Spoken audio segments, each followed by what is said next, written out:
All right, good morning, good afternoon, good night, wherever you guys are. We are in the shed now. Very kind of last minute for this vlog because I did actually have some footage, both our Subaru and the Mustang. But due to the fact that people wanting to know what's going on in the shed with the 33, not so much the AU because it's... So this is what's going to happen. So basically, I'll give you a quick rundown of the AU. So, we've just put this here.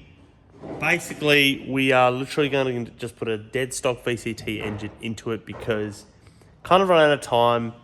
Don't even have time to do the valve springs. Honestly, it's only running like 12 pound a boost, I think, at most. So, it'll be fine. That's happening. So, we're going to whack, obviously, the turbs, the manifold. The Rajab inlet is sitting there, but I'm going to do that when I really want to do a forged bottom end for this because rev limiter and heavy abuse is how I want to drive this car.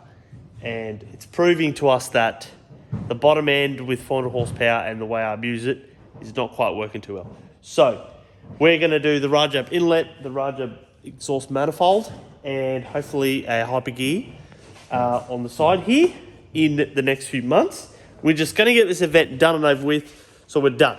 So that's going to be going, well, that's staying there actually. The rest, we're just going to swap over the gear, whack it into the car. I don't have to do a tune, so I mean, it's probably a good idea. If we do get the time, I'll run it over to Benny's, get him to chuck it on. But on to the 33. So the radiator's out at the moment because Alan was testing the outputs for the fans, and one of the fans, so we're running AU Falcon fans on the back of the radiator, which is over there, modified by Petey, case fabrication. Thank you, Petey.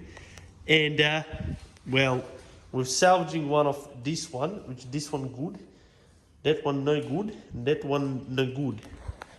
So the rad's out. We've got this. Doug at Fatworks Speed Shop on the Goldie, just near us, actually whipped up a Fang for us, so thanks Doug for that.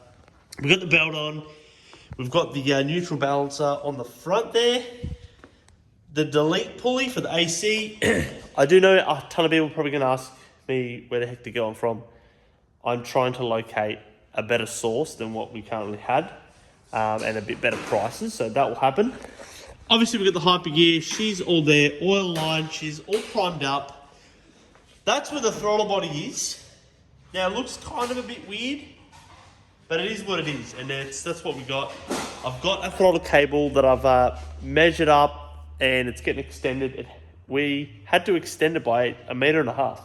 So the throttle cable is going to run all the way there, underneath the oil, well, next to the oil cooler here, and up along to here. So I've got to make a bracket because these go this way. Oil cooler itself, well, look, we're definitely running out of time, and I don't want it here, basically. So our pressure sensor is going to be mounted up here. It's got a bracket going there. Like I said before, the ATP catch can, very nice. So oil cooler's mounted there with some short lines. I'm dropping bolts, and that's allowed. Obviously, if we didn't run the Rajab, this would sit very high. So at the moment, that's a bit high, but it will get a bonnet vent. So that's that. It's got the big injectors. Obviously, PD at Case Fab did all the stuff. So I'll show you the radiator in a moment. The cooler piping, the mounting of the intercooler. We also, Nick did previously cut out this bottom piece, so Petey had to do some custom stuff there. So, look, this car's definitely quite bent. Like when we got this car many years ago, it already had a thing happen here. Since then, Nick has quite abused this chassis, and well, actually all of us, a few of the boys have driven this car as well. So, she's not the most in shape. Basically, the last few times there, like we had it at Petey's, before he went mobile, he was like, do not crash this car anymore. If this car gets any more crashing, you have to throw it out. So obviously, it's got Petey's roll cage in it, all that stuff. sorry, up there. That's not that easy to reshell. Like, we've already reshelled into this car many years ago. That was a big job, and we didn't even have a roll cage at that point. So, so see how we go. But that's where we're at so far. Currently, Nick's getting rid of the old E85. There's their big work guy. Big! Look at that focus face. Yeah, look at that. So, we've got the Bosch pumps, like I did mention before. The Boschies are there. We are going to mount the fuel, go up here. Sorry, I'll just grab the light. It's going to go in between there. He's currently in the fuel tank, so I don't know how bad that is. It actually does not look horrendous. I must have previously, like, knowing that this is going to be off the road or off the track for a while, to drain the fuel, because the fuel pumps themselves and the fuel filter was pretty bad. It had jelly in it, which is what happens to the 85 when it sits for that long. So, nonetheless, down here, we're actually going to run our fuel lines through here, up along here.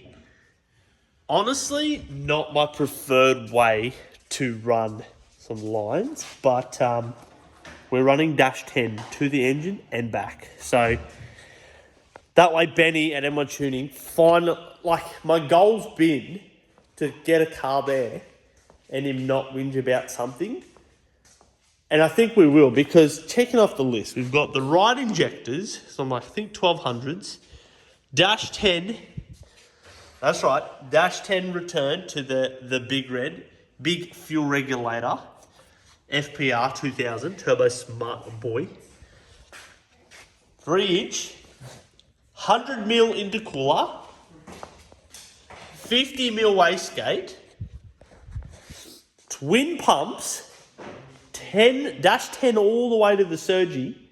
Mate, honestly, Benny, there's no way. We should be covered by this point. So, and look, I might just tell Benny that it's got a forged bottom end just so he doesn't, go gentle on us. But my prediction at this point, throw some numbers down in the bottom, what you guys think. It's got a 14-pound wastegate. Honestly, I think at 14 pound, it has a Spec 3 Crow can in it, and it does have valve springs, and it does have a ported head. Stock bottom end, unless I tell Benny, it's fully forged. But write down the numbers, but I'm predicting 14 pound E85, I reckon about 450, maybe 480, which might be a little bit rich, but I think 450.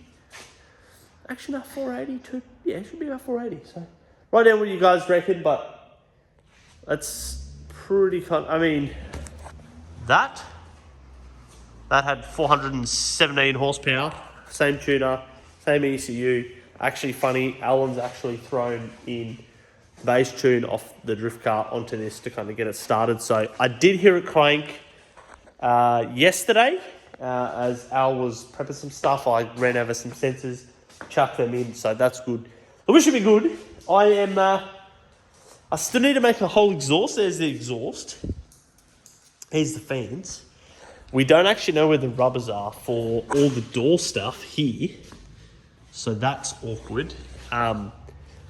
If we don't find them and someone has something for a sedan, let us know, because we might actually be in trouble. We don't know what's happened to them. So could be anything at this point. Like we could have thrown in one of the boys' cars and he thought it was his. So that is that. I don't know what else to tell you, but the clutch is half bled. The fuel lines in the engine bay are done. The engine bay is pretty much done apart from the radiator, which will be back in shortly. Got to do the exhaust, so fingers crossed. I don't know if we're going to make this. We still need to paint this car. But throttle cable I should have tomorrow. Tomorrow I'm hoping to be able to start on the exhaust. Feeling a bit under the weather. Luckily, when you win an event at Minifab Drift Series, you get a beanie. So I got a beanie to keep my face or my ears warm. So thank you, boys. But there, that's it. We're just carrying on. But pray for us that we get this done, because it is so good. Oh yeah, actually, it's made HD kicking in. Check this thing out. Oh, look at this. This is my favourite bit of interior. And just this. Don't even mind the GK2 camera. Don't know about any of that. This. Oh yes. yeah, I guess that's what happened. We spent quite a bit of money on some stuff, but yes, very good. Hey man, can you hurry up? We've got to get this thing done. I'm going as fast as I can. Right? Oh bloody! Anyway, It'll work. we'll give you an update. But honestly, it's definitely got progress. Will we make it? I just don't know. Like I feel like we will, but a new build, like all the things we've learned from all the cars that we have done, I'm hoping. Like we've had pretty good luck. Me and Nick slapped a Safiro together in like 2-3 months and got it tuned and went out and pretty much won podiums straight away in that thing. So I feel like we've got it. I don't know. This engine's obviously quite bigger, so I don't know how it will all handle. But the suspension's quite old in it. We do need some new coilovers. That'll be after this event. She'll get some more love, and it depends what we need. So we don't even know what issues we're going to run into. The 370Z diff in the back is humongous ratio, so we're waiting for like 10 weeks from Japan for a better ratio. The diff is also very noisy, so I don't know how we're going with that. Yes. And the clutch currently doesn't want to bleed up correctly. A little bit hard to tell without it running. We'll find out. But you might find out in the next episode. But I don't know if we're going to make it. But that's it for this week. I know it's just a lot of talking, but I guess that's what everyone asked. Everyone at the track was like, hey, how's the Skyline going? Well, the Subaru's not going too well because I broke it, but you guys will find out in the next couple of weeks whenever we do that video. Didn't go great, but it did go. So yeah, till next week. Thanks, guys.